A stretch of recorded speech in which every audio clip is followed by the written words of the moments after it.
আসসালামু আলাইকুম, শুভেচ্ছা সহ সবাইকে আমন্ত্রণ চ্যানেল আই সংবাদে এবং এখনকার সংবাদ আয়োজনে আপনাদের সাথে আছি আমি আনিকা জাহিন। বিস্তারিত সংবাদের শুরুতেই জানিয়ে দিচ্ছি ফ্রেশ আটা ময়দা সুজির সংবাদ শিরোনামগুলো। ১/১১ অন্যতম কুশীলব সাবেক সেনা কর্মকর্তা মাসুদ উদ্দিন চৌধুরী গ্রেফতার, একটিতে পরোয়ানা সহ ৫ মামলা।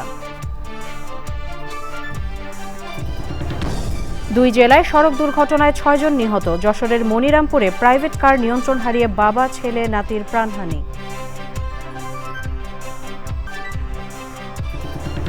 ইরানের সাথে ফলপ্রসূ আলোচনার দাবি করে কূটনৈতিক অগ্রগতিতে ট্রাম্পের ইঙ্গিত, মিথ্যা খবর ছড়ানো হচ্ছে ইরানের অভিযোগ।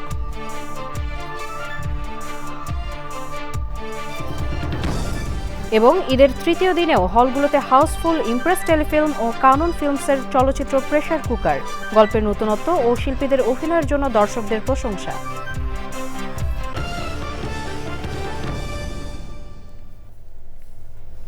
শুধু দর্শক, সংবাদ শিরোনামগুলো জানাচ্ছিলাম। এখনকার এই সংবাদ আয়োজন একই সঙ্গে চ্যানেলের ইউটিউব চ্যানেল এবং চ্যানেলের ওটিটি প্ল্যাটফর্ম আইস্ক্রিনে লাইভ স্ট্রিম হচ্ছে। যাচ্ছে বিস্তারিত সংবাদে। ১/১১ ঘটনায় আলোচিত সাবেক সেনা কর্মকর্তা অবসরপ্রাপ্ত লেফটেন্যান্ট জেনারেল মাসুদ উদ্দিন চৌধুরীকে গ্রেফতার করেছে গোয়েন্দা পুলিশ। সোমবার রাতে রাজধানীর বারিধারা ডিওএইচএস এলাকার বাসা থেকে তাকে গ্রেফতার করা হয়। ডিবির অতিরিক্ত কমিশনার মোহাম্মদ শফিকুল ইসলাম জানিয়েছেন, তার বিরুদ্ধে ৫টি মামলা রয়েছে। এর মধ্যে বৈষম্য বিরোধী ছাত্র আন্দোলন সংশ্লিষ্ট মামলায় তার বিরুদ্ধে গ্রেফতারি পরোয়ানা জারি আছে। যাচাই বাছাই শেষে তাকে প্রয়োজনীয় মামলায় গ্রেফতার দেখানো হবে বলে জানিয়েছে গোয়েন্দা পুলিশ। শহীদুল্লাহ রাজুর রিপোর্ট। আলোচিত সেনা কর্মকর্তা মাসুদ উদ্দিন চৌধুরী ১/১১ পট পরিবর্তনে অন্যতম প্রধান ভূমিকায় ছিলেন। সে সময় গুরুতর অপরাধ দমন সংক্রান্ত জাতীয় সমন্বয় কমিটির সমন্বয়ক হন সাবেক এই সেনা কর্মকর্তা। তার কমিটির অধীনেই তখন দুর্নীতি বিরোধী অভিযান পরিচালিত হয়। ২০০৮ সালে মাসুদ উদ্দিন অস্ট্রেলিয়ায় বাংলাদেশের হাইকমিশনার নিযুক্ত হন। পরে জাতীয় পার্টির মনোনয়নে ২ দফায় ফেনী ৩ আসনের সংসদ সদস্য ছিলেন। ফেনীতে বৈষম্য বিরোধী ছাত্র আন্দোলনে গুলিতে শিক্ষার্থী ওয়াকিল আহমেদ শিহাব হত্যা মামলায় মাসুদ চৌধুরী সহ ১৫৮ জনের বিরুদ্ধে গ্রেপ্তারি পরোয়ানা জারি করেছেন আদালত। এছাড়াও তার বিরুদ্ধে আরও ৪টি মামলা রয়েছে। মানি লন্ডারিং, জনশক্তি রপ্তানি সিন্ডিকেট গড়ে তোলা, অবৈধ সম্পদ অর্জন ও দুর্নীতির অভিযোগও রয়েছে তার বিরুদ্ধে। সোমবার রাতে ১/১১ এই অন্যতম কুশীলব মাসুদ চৌধুরীকে রাজধানীর বারিধারার বাসা থেকে গ্রেপ্তার করে গোয়েন্দা পুলিশ। ওনার বিরুদ্ধে আমরা প্রাথমিকভাবে ৫টা মামলা পেয়েছি, এবার একটা মামলায় ওয়ারেন্ট হয়ে গেছে। আমরা এটা যাচাই বাছাই করতেছি। মামলা আছে অ্যারেস্ট হবে। ওয়ারেন্ট একটা বৈষম্য বিরোধী মামলায় দেখে আমরা কিছু কাজ আছে আদালতে। মাসুদ উদ্দিন চৌধুরী ২০০৭ সালে সেনাবাহিনীর ৯ম ডিভিশনের জিওসির দায়িত্বে ছিলেন। পরে পদোন্নতি পেয়ে লেফটেন্যান্ট জেনারেল হন। Shahidullah Raju, channel I, Dhaka. প্রধানমন্ত্রী তারেক রহমানের সঙ্গে বৈঠক করেছেন আন্তর্জাতিক মুদ্রা তহবিল IMF-এর এশিয়া ও প্যাসিফিক বিভাগের পরিচালক কৃষ্ণ শ্রীনিবাসন। সচিবালয়ে মন্ত্রিপরিষদ বিভাগে প্রধানমন্ত্রীর দপ্তরে ওই বৈঠকে অর্থমন্ত্রী আমির খসরু মাহমুদ চৌধুরী, অর্থ উপদেষ্টা রাশেদ আল মাহমুদ তিতুমির ও অর্থসচিব ডক্টর মোহাম্মদ খায়রুজ্জামান মজুমদার ছিলেন।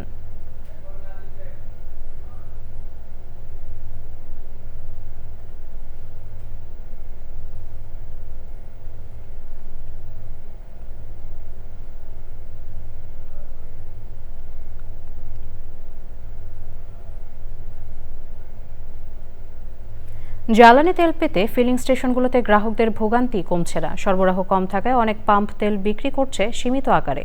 বন্ধ রাখা হয়েছে কোনো কোনো পাম্প। যেসব পাম্প খোলা রয়েছে সেখানেও দীর্ঘ সারি। নাজিব বেগের রিপোর্ট। বাংলাদেশ পেট্রোলিয়াম কর্পোরেশন বিপিসির তথ্য অনুযায়ী সোমবার পর্যন্ত ডিজেলের সরবরাহযোগ্য মজুদ ১,৮৫,০০০ টন। এই মজুদ দিয়ে প্রায় ১৪ দিনের চাহিদা পূরণ সম্ভব। অকটেনের মজুদ আছে প্রায় ১১,০০০ টন, যা দিয়ে প্রায় ৯ দিন চলবে। পেট্রোল রয়েছে ১৬,৬০৫ টন, যা দিয়ে প্রায় ১১ দিন সরবরাহ বজায় রাখা যাবে। তবে ফিলিং স্টেশন সংশ্লিষ্টরা বলছেন, ডিপো থেকে আগের মতো তেল পাওয়া যাচ্ছে না, তাই বিক্রির পরিমাণ সীমিত করতে হয়েছে। এই অবস্থায় দুপুর 12টা পর্যন্ত বন্ধ থাকতে দেখা গেছে অনেক পাম্প। আমার আগের গাড়িও 500 টাকা দিছে, আবার এখন আমার আগের গাড়ি 500 টাকা দিছে, মাগার আমারে দেয় নাই, আমার 300 টাকার বেশি দেয়। কাস্টমার আমরা একটু লিমিট করে দিচ্ছি যে 2000, 2500, বাইকে দেই 500। কাস্টমারের দিয়ে কুলাইতে পারতেছি না, যাদের তেল আছে তারাও চায়, যাদের নাই তারাও চায়, আমরা আইডেন্টিফাই করতে পারতেছি না, আমাদের উপর বহুত প্রেশার মারতে আছে। তবে যেসব পাম্পে তেল বিক্রি অব্যাহত আছে সেগুলোতে বরাবরের মতোই চালকদের সঙ্গী ভোগান্তি। কিছু জানি না, আমরা একটা মিশনে আসছি, তেল নিতে হবে। যতগুলা পাম্প আছে কোনো পাম্পে এই তেল নাই। এইখানে 2 ঘন্টা ধরে আছি, দেখেন ওই যে কোন পর্যন্ত গেছে গা জ্যাম। শেওড়াপাড়ার ওখানে একটা আছে, তারপরে বাড্ডার ওখানে আছে, গুলশানের এখানে আছে, এই যে মোয়াখালীর এই পাশে বলে তেল নাই। আর অনেক পাম্প তো মনে করেন বন্ধ করে রেখে দিয়েছে। পেট্রোল পাম্প ওনার্স অ্যাসোসিয়েশন বলছে সমস্যা কাটতে লাগবে সময়। পূর্বের নাই, এখন খুব যে ইমপ্রুভ করছে এখনো করে নাই, তবে আশা করা যাচ্ছে যে আগামীতে হয়তো হবে। এখন যুদ্ধ কতদিন চলবে সেটা হলো বড় কথা। গ্রাহকদের অতিরিক্ত তেল না কেনার পরামর্শ জ্বালানি খাত সংশ্লিষ্টদের। নাজিব বিক, চ্যানেল আই, ঢাকা। ঈদের তৃতীয় দিনেও হলগুলোতে হাউসফুল রয়েছে রায়হান রাফি পরিচালিত ইমপ্রেস টেলিফিল্ম ও কানন ফিল্মসের চলচ্চিত্র প্রেসার কুকার। গল্পের নতুনত্ব, সিনেমাটোগ্রাফি ও শিল্পীদের অসাধারণ অভিনয়ের প্রশংসায় পঞ্চমুখ দর্শকরা। হলগুলো ঘুরে দর্শকদের প্রতিক্রিয়া শুনে প্রেসার কুকারের জয় জয়কারের জন্য দর্শকদেরকে অভিনন্দন জানান পরিচালক ও কলাকুশলীরা। লায়লা নওশিনের রিপোর্ট। সিনেমা মুক্তির আগে ফার্স্ট হুইসেল দিয়ে চমক লাগিয়ে ঈদের পরে বিভিন্ন হলে হাউসফুল শো দিয়ে চলচ্চিত্র পাড়ায় সিটি বাজিয়ে চলছে প্রেসার কুকার। সিনেমা দেখে হল ভর্তি দর্শকদের তাই উচ্ছ্বাস দেখার মতো। সবার acting wonderful and Raihan Rafi মানেই ওয়ান্ডারফুল। তুষির অ্যাক্টিং তো অসাধারণ, ভিজুয়াল বা বিজিএম গুলো আসলে হচ্ছে কি আমাকে সবচেয়ে বেশি আসলে বেস্ট লাগছে। বাংলাদেশের মেয়েদের যে এত প্রবলেম হয় সেটা যে এই সিনেমাতে ফুটে উঠেছে, এটাই বিশেষ করে ভালো লেগেছে আমার। প্রেসার কুকারকে আন্তর্জাতিক মানের ছবি বলছেন দর্শকরা। বাংলাদেশে এই ধরনের ছবি হলে চলচ্চিত্র সম্পর্কে মানুষের ধারণা চেঞ্জ হবে।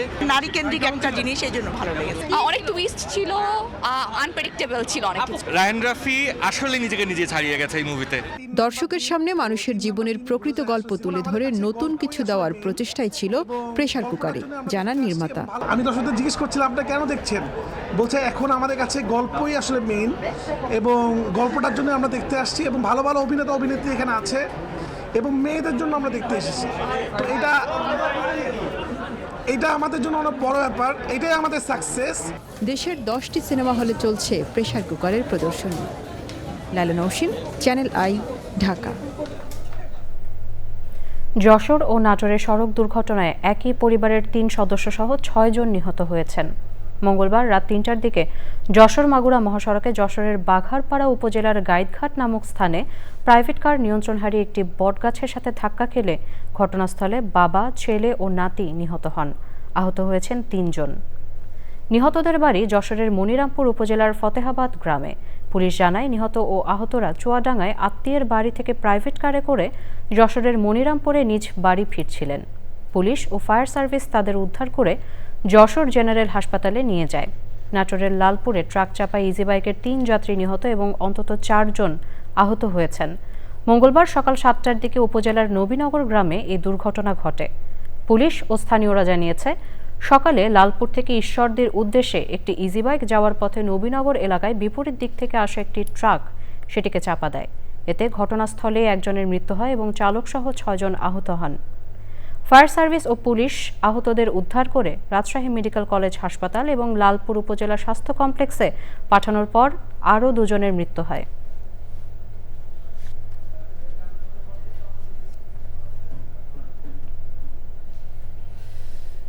এবারে ইরান যুদ্ধের 25তম দিন।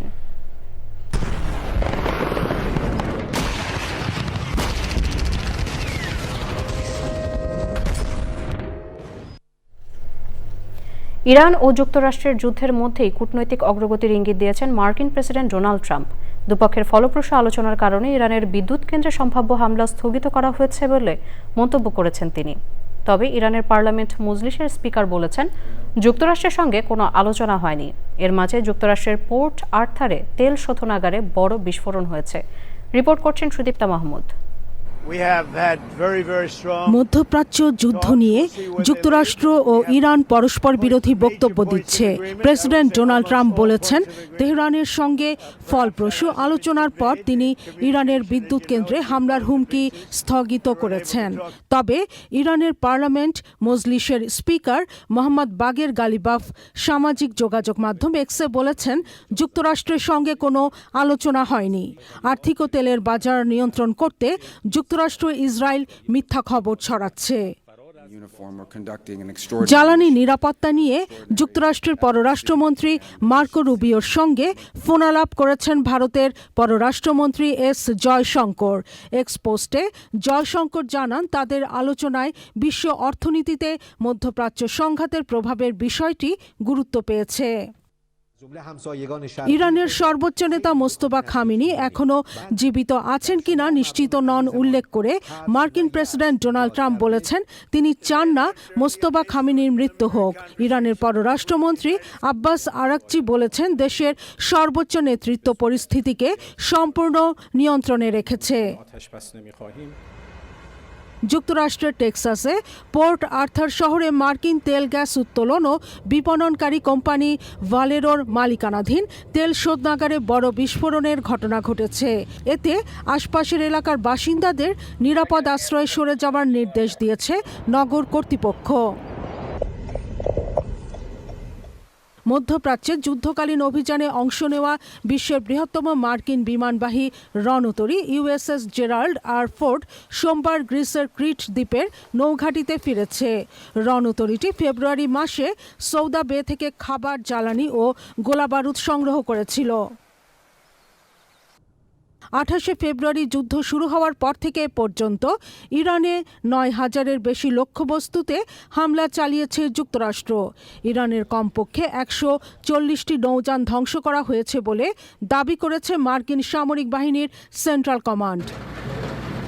লেবাননের রাজধানী বৈরুতের দক্ষিণাঞ্চলে হামলা চালিয়েছে ইসরায়েলের যুদ্ধবিমান। Sudipta Mahmud, channel I.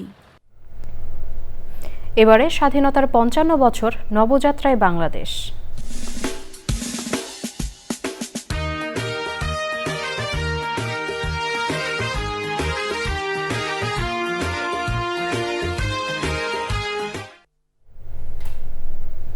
গৌরব আর গর্বের মাস মার্চ। 71-এর মার্চ মাসে শুরু হয়েছিল মহান মুক্তিযুদ্ধ। 1971-এর মার্চের উত্তাল দিনগুলোর প্রতিদিনের ঘটনাবলী নিয়ে ওবায়দুল রশিদের ধারাবাহিক রিপোর্টের 24তম পর্ব আজ। ঢাকার মিরপুরে পাকিস্তানি সেনাবাহিনীর সহায়তায় অবাঙালিরা বাঙালিদের বাড়িতে ওড়ানো বাংলাদেশের পতাকা ও কালো পতাকা জোর করে নামিয়ে দেয়। রাতে বিহারিরা ওই এলাকায় ব্যাপক বোমাবাজি করে আতঙ্ক সৃষ্টি করে। বিহারিরা হত্যা করে বাঙালিদের। রাত 12টার পর থেকে শুরু করে 24শে মার্চ সকাল পর্যন্ত সৈয়দপুর সেনানিবাসের পাশের বোতলবাড়ি, জোলাহাট ও জুঙ্গুলগ্রাম ঘেরাও করে অবাঙালি বিহারিরা ব্যাপক হত্যাযজ্ঞ চালায়। এতে কমপক্ষে 100 জন নিহত এবং 1000-এর বেশি মানুষ আহত হয়। রংপুরে সেনাবাহিনীর গুলিতে 50 জন নিহত ও বহু মানুষ আহত হয়। চট্টগ্রামেও অবাঙালিরা বাঙালিদের হত্যা করে। চট্টগ্রাম বন্দরে পশ্চিম পাকিস্তানি সেনারা সোয়াত জাহাজ থেকে সমরাস্ত্র খালাস করতে গেলে স্থানীয় বাঙালিরা তাদের ঘিরে ফেলে। সেনাবাহিনীর সদস্যরা জাহাজ থেকে কিছু অস্ত্র খালাস করে 12টি ট্রাকে করে নিয়ে যাওয়ার সময় বন্দরের শ্রমিকরা তাদের পথ রোধ করলে পাকিস্তানি হানাদাররা নির্বিচারে গুলি চালালে শতাধিক শ্রমিক শহীদ হন। যশোর ট্রাঙ্ক রোডে ইস্ট পাকিস্তান রাইফেলস ইপিআরের দপ্তরে ওড়ানো হয় স্বাধীন বাংলার পতাকা। এদিন সকাল থেকে সন্ধ্যা পর্যন্ত বঙ্গবন্ধুর ধানমন্ডির বাসভবনে সমাগত মিছিলকারীদের উদ্দেশ্যে বিরামহীন ভাষণ দেন শেখ মুজিব। তিনি ঘোষণা দেন, আর আলোচনা নয়, এবার ঘোষণা চায় এদেশের মানুষ। এদিন সন্ধ্যায় প্রেসিডেন্ট ভবনে আওয়ামী লীগ ও সরকারের মধ্যে উপদেষ্টা পর্যায়ে বৈঠক হয়। 2.5 ঘণ্টার বৈঠক শেষে তাজউদ্দিন আহমদ সাংবাদিকদের বলেন, আওয়ামী লীগের পক্ষ থেকে বক্তব্য প্রদান শেষ, এখন প্রেসিডেন্টের উচিত ঘোষণা দেওয়া। এদিন ঢাকা টিভি কেন্দ্রের নিরাপত্তার দায়িত্বে থাকা সৈন্যরা টিভি কর্মীদের সাথে দুর্ব্যবহার করলে সন্ধ্যা থেকে ঢাকা টিভির কর্মীরা সব ধরনের অনুষ্ঠান প্রচার থেকে বিরত থাকেন। Obaidul Rashid, channel I, Dhaka. তথ্য ও সম্প্রচার মন্ত্রী জহিরুদ্দিন স্বপন বলেছেন, বিগত সময়ের 3 নির্বাচনকে আরও পোস্টমর্টেম করতে হবে গণতন্ত্রের স্বার্থে।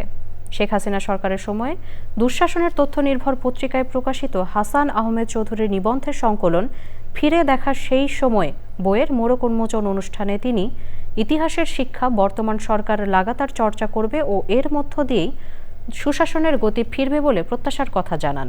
বক্তারা বিগত সরকারের সময়ে ঘটে যাওয়া নির্যাতন, রাজনৈতিক নিপীড়ন, হয়রানির স্মৃতিচারণ করেন এবং আগামীতে সুশৃঙ্খল রাষ্ট্র কাঠামো গড়ে তুলতে সরকারের প্রচেষ্টার কথা তুলে ধরেন।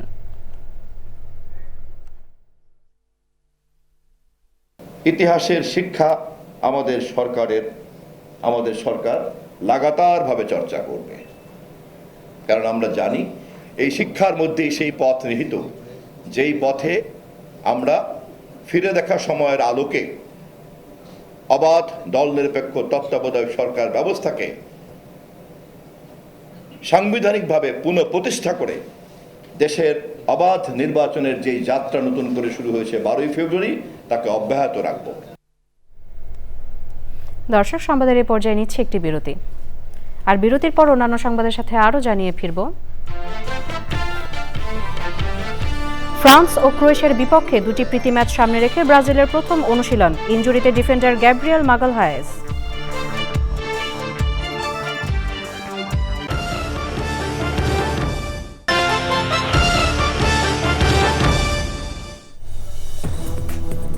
বিরতির পর স্বাগত আরও একবার চ্যানেল আই সংবাদে।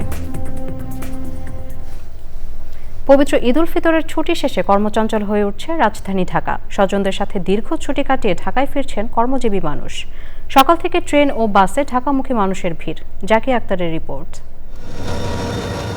এক সপ্তাহের ছুটি শেষে অফিস আদালত খুলে যাওয়ায় ভোর থেকেই দেশের বিভিন্ন প্রান্ত থেকে ঢাকায় ফিরছেন কর্মজীবী মানুষ। কমলাপুর রেল স্টেশনে সকাল থেকেই যাত্রীদের উপচে পড়া ভিড়। দিনাজপুর থেকে একতা এক্সপ্রেস 2 ঘন্টা লেট। সরকারি ছুটি পেয়েছে 7 দিন, মোটামুটি ঈদ মানে আর কি ভালো কাটছে হাজারো ব্যস্ততার মাঝে। ঈদ আমরা খুব আনন্দের সাথে কাটিয়েছি, কিন্তু ঈদের দিন কিছু মর্মান্তিক দুর্ঘটনাগুলো সেগুলো আমরা মেনে নিতে পারি নাই। বেড়া আসলাম, বাগনিদেরকে নিয়ে আসলাম আমাদের বাসায়, এবার বেড়াবে আর কি। অনেক মজা করছি। ট্রেনে ভিড় থাকলেও বিচ্ছিন্নভাবে বাসে করে ঢাকায় ফিরছেন যাত্রীরা। তবে রয়েছে অতিরিক্ত ভাড়া নেওয়ার অভিযোগ। জ্যামজট বা কোনো ঝামেলা হয় নাই, তবে বাসে আসছি, বাসে ভাড়া 350 টাকা, কিন্তু নিচে 500 টাকা করে। আত্মীয় বাড়ি যেতেই হয়েছে, ছোট বোনের বাড়িতে যেতে হয়েছে, বোনাই বাড়িতে যেতে হয়েছে, শ্বশুর বাড়িতে যেতে হয়েছে। সব মিলিয়ে ভালোই ছিল আর কি। আর কোথায় গিয়েছিলে? ঈদ পরবর্তী ঢাকায় ফেরা যাত্রা এবার তুলনামূলক স্বস্তিদায়ক বলছেন যাত্রীরা। Zakia Akter, channel I, Dhaka. এবারে নিটল টাটা কৃষি সংবাদ।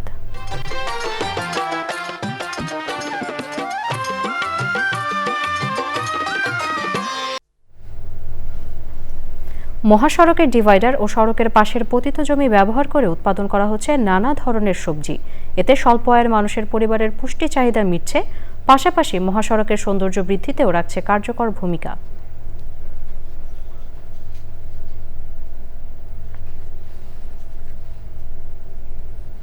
এবারে প্রকৃতি সংবাদ।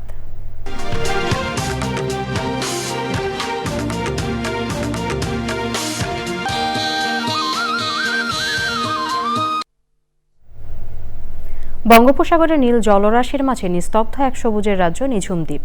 কেওড়া বন, হরিণের অবাধ বিচরণে নৈসর্গিক ক্যানভাস দ্বীপটি, কিন্তু প্রতিকূল যোগাযোগের কারণে পর্যাপ্ত পর্যটক সমাগম নেই দ্বীপটিতে।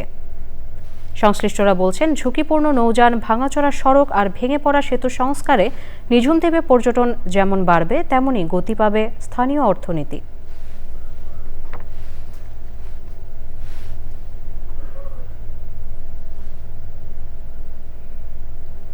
এবারে খেলার খবর।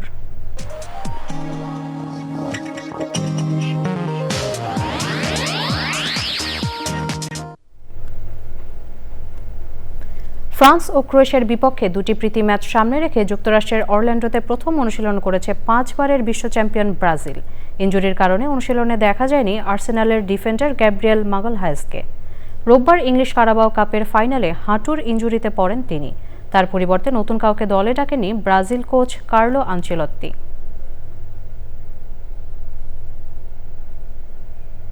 শুধু দর্শক, সংবাদ শেষ করব, তবে যাবার আগে ফ্রেশ আটা ময়দা সুজি সংবাদ শিরোনামগুলো জানিয়ে দিচ্ছি আরও একবার।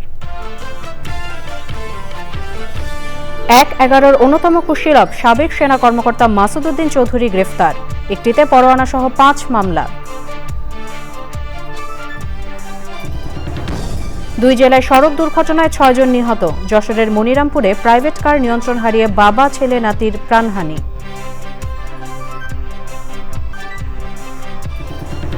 ইরানের সাথে ফলপ্রসূ আলোচনার দাবি করে কূটনৈতিক অগ্রগতিতে ট্রাম্পের ইঙ্গিত, মিথ্যা খবর ছড়ানো হচ্ছে ইরানের অভিযোগ।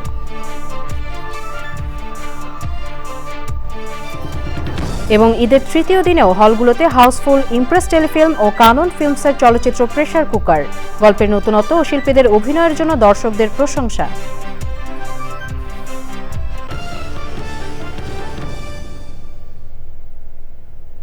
শুধু দর্শক, এই ছিল এখনকার মতো চ্যানেলের সংবাদ আয়োজন। পরবর্তী সংবাদ দেখার আমন্ত্রণ রইল। এতক্ষণ আমাদের সাথে থাকার জন্য সবাইকে অসংখ্য ধন্যবাদ।